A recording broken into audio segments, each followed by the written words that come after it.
Breaking news చూస్తున్నాం. BRS అధినేత ప్రతిపక్ష నేత కేసీఆర్ అసెంబ్లీకి వచ్చారు. ఎన్నికల్లో పార్టీ ఓటమి తరువాత ఇన్నాళ్లు అసెంబ్లీ మొహం చూడని ఆయన సడన్ గా ఇవాళ్ల ఎందుకు వచ్చారు? దీనిపై అసెంబ్లీ లాబీలో ఆసక్తికర చర్చ జరిగింది.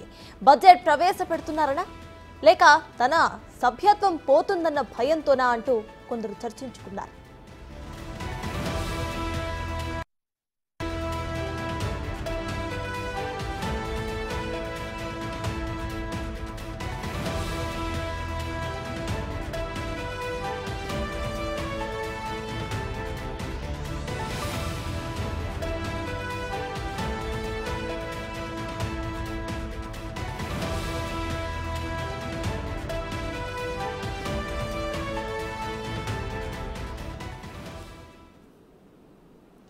ఇదే విషయంపై పూర్తి డీటెయిల్స్ ను మా ఇన్పుట్ ఎడిటర్ పవన్ అందిస్తారు. పవన్, చెప్పండి, కేసీఆర్ ఇన్నేళ్లు కూడా అసెంబ్లీకి దూరంగా ఉంటూ ఇవాళ అసెంబ్లీకి రావడానికి మెయిన్ రీజన్స్ ఏమై ఉండొచ్చు?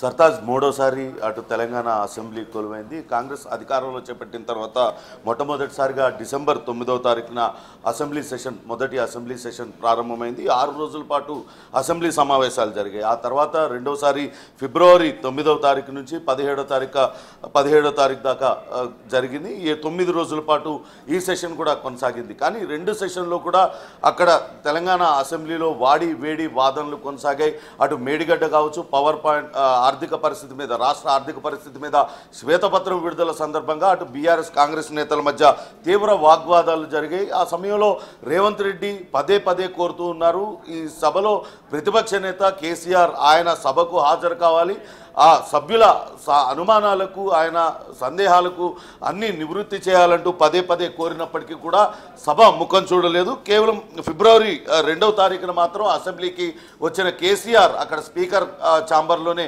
ప్రమాణ స్వీకారం చేసి అటు నుంచి అటే వెళ్ళిపోయారు. కానీ ఈరోజు మాత్రం ఆయన అకస్మాత్తుగా బడ్జెట్ ప్రవేశపెడుతున్న సందర్భంగా ఆయన హాజరయ్యారు. దీని వెనకాల ఆసక్తికర చర్చ జరుగుతుంది. కేవలం బడ్జెట్ సమావేశాలు జరుగుతున్న తరుణంలో విమర్శలు ప్రతి విమర్శలు అనేవి సభలో జరగవు. అంతేకాకుండా అటు రాజ్యాంగంలోని ఆర్టికల్ 190 ప్రకారం ఆయన సీటుకు ఎసరు పెట్టే అవకాశం ఉంటుంది, ఆయనను అనర్హుడిగా ప్రకటించే అవకాశం ఉంటుంది. కాబట్టి ఆయన అందుకే హాజరై ఉంటారనే చర్చ అయితే పొలిటికల్ లాబీస్లో జరుగుతుంది. ఒకసారి ఆర్టికల్ 190 ఏం చెప్తుంది అనేది చూద్దాం. If for a period of 60 days a member of a house of the legislature of the state is without permission of the house absent from all meetings thereof, the house may be declared his seat vacant అని చెప్తుంది. అంటే 60 రోజుల పాటు ఎవరైనా సభకు హాజరు కాకపోతే ఖచ్చితంగా ఆయన అనర్హుడిగా ప్రకటించే అవకాశం ఉందని చెప్తున్నారు. ప్రస్తుతం మనతో మాట్లాడటానికి చీఫ్ విప్ ఆది శ్రీనివాస్ గారు ఉన్నారు, లైన్లో ఉన్నారు. నమస్తే శ్రీనివాస్ గారు. నమస్తే సార్. శ్రీనివాస్ గారు, మనం చూస్తున్నాం మూడోసారి అసెంబ్లీ సమావేశమైంది. మొదటి 2 అసెంబ్లీ సమావేశాలకి ఎక్కడా కూడా ప్రతిపక్ష నేత కేసీఆర్ హాజరు కాలేదు. అకస్మాత్తుగా ఈరోజు ఆయన శాసనసభకు హాజరయ్యారు. దీని వెనకాల కారణం ఏంటి? బడ్జెట్ సమావేశాలకు హాజరవడమేనా, లేకుంటే ఈ కాన్స్టిట్యూషన్లోని ఆర్టికల్ 190 ప్రకారం ఆయన పైన అనర్హత వేటు పడుతుందనే భయంతో ఆయన హాజరయ్యారు అనుకోవాలా?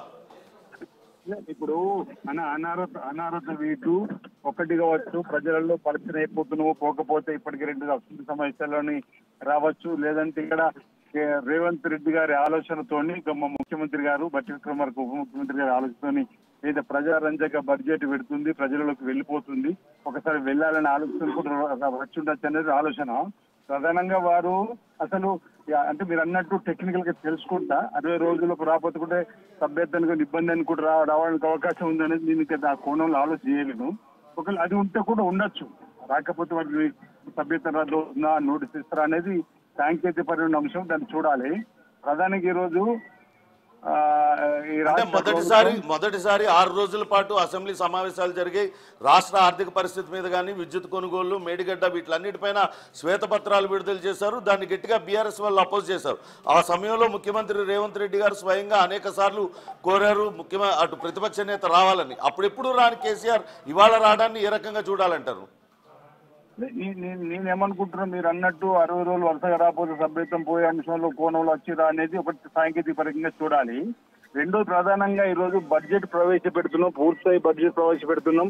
రాష్ట్రంలో అన్ని వర్గాల ప్రజల అభివృద్ధి కోసం మనం చేసేటువంటి ప్రయత్నంలో భాగంగా ముందుకు పోతున్నప్పుడు ఒకవేళ తను రాకపోతే ఇంకెక్కడ మైనస్ అవుతానే అనేటువంటి ఆలోచన కూడా వచ్చి ఉండొచ్చు అనేది. సరే ఆయన ప్రజాస్వామ్యంలో ఆయన ప్రతిపక్ష నాయకుడు ప్రజలు అవకాశం ఇచ్చినప్పుడు సభకు మా ముఖ్యమంత్రి గారు సభకు అనేక సందర్భాలు రావాలని కోరడం జరిగింది. ఈ రోజు వచ్చారు, కానీ వారు సభకు వచ్చి ఆ బడ్జెట్ ప్రసంగం పూర్తి కాకముందే బయటకు వెళ్లి వారు మాట్లాడినటువంటి మాటలు కూడా మీరు చూశారు.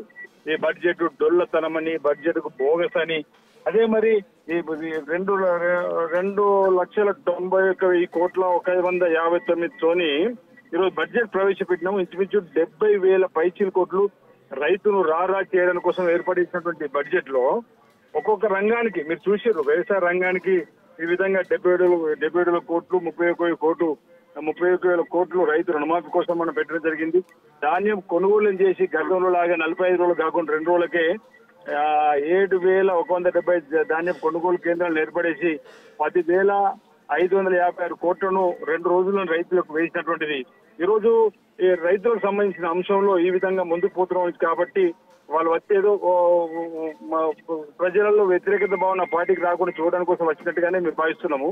ఈరోజు మీ ద్వారా పశుసంవర్ధక శాఖకు 1,980 కోట్లు, మా 2,350 కోట్లు, 68 కోట్ల ప్రయాణాలు మహిళలు అయిన దానికి 2,350 కోట్లు ఇవ్వడం జరిగింది. మహాలక్ష్మి 6 గ్యారెంటీలలో ఆర్టీసీ కూడా బలోపేతమైంది. ఇలా $1 బిలియన్ కార్పొరేషన్ ఏర్పడడానికి అవకాశం ఉంది.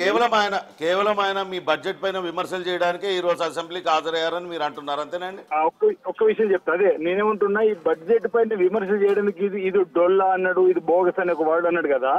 నేనేమంటున్నా, నిజంగానే తెలంగాణ కోసం ఉద్భవించిన పార్టీ, తెలంగాణనే మాకు పెట్టిన తక్కువ ఆయనే నిన్నటి రోజు కేంద్ర బడ్జెట్ లో తెలంగాణకు అన్నా పైసా పెట్టకపోతే ఇప్పటి వరకు స్పందించలే, తెలంగాణకు జరిగిన అన్యాయం పైన మాట్లాడలే.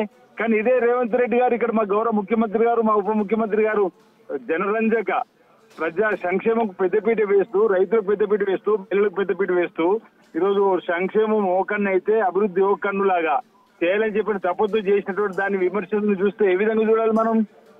ఈ రోజు ఓరవలేకపోతున్నాడు ఆయన ఇంకా కూడా మా ప్రభుత్వం మాదే ఉందనే ఆలోచిస్తూ ఉన్నట్టుగా కనిపిస్తుంది. ఇది వాస్తవానికి దగ్గరగా మనం బడ్జెట్ పెట్టినాము.